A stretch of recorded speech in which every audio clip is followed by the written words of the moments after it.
একটা অভিষেক বন্দ্যোপাধ্যায় বনাম মমতা বন্দ্যোপাধ্যায় চলছে, এটা কি আসলে ঠিক নাকি পুরোটাই হচ্ছে মমতা বন্দ্যোপাধ্যায় নিয়ন্ত্রিত, বা এই যে দুজনের একটা আলাদা লবি বা দ্বৈরথ, এটা পুরোটাই সাজানো গট আপ, কোনটা?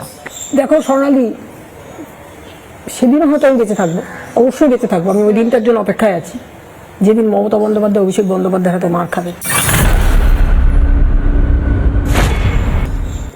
অভিষেক বন্দ্যোপাধ্যায় এত বড় কথাটা বলছি, এত বড় অন রেকর্ড, অন রেকর্ড আমি বলছি, অন রেকর্ড আমি বলছি, মমতা বন্দ্যোপাধ্যায় যেদিন অভিষেক বন্দ্যোপাধ্যায়ের হাতে মার খাবে।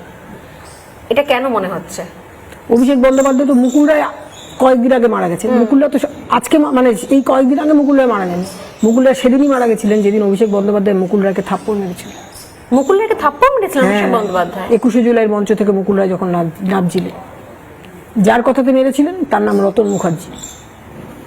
এখন রতন অস্বীকার করতে পারে। তাহলে দলের মধ্যে এই সমস্ত পুরনো সৈনিকদেরকে অপমান করার ছাড়পত্র অভিষেক বন্দ্যোপাধ্যায়কে কে দিচ্ছেন? মমতা বন্দ্যোপাধ্যায়। মমতা বন্দ্যোপাধ্যায় নিশ্চয়ই দিচ্ছে। আমি তো অভিষেককে কোনোদিনও গালাগালি দিই না। অভিষেকের তো গালাগালি দিলে সে যার নাম করে গালাগালি দেবো, ও তো ভাই বোনের বাচ্চা। তুমি বুঝতে পারছো না? অভিষেক বন্দ্যোপাধ্যায়ের মা হচ্ছেন মমতা বন্দ্যোপাধ্যায়ের মামাতো বোন লতা ব্যানার্জি। তখন ব্যানার্জি ছিল না, তখন মুখার্জি ছিল। মানে কি বরাবরই কি দিদি একটা মানে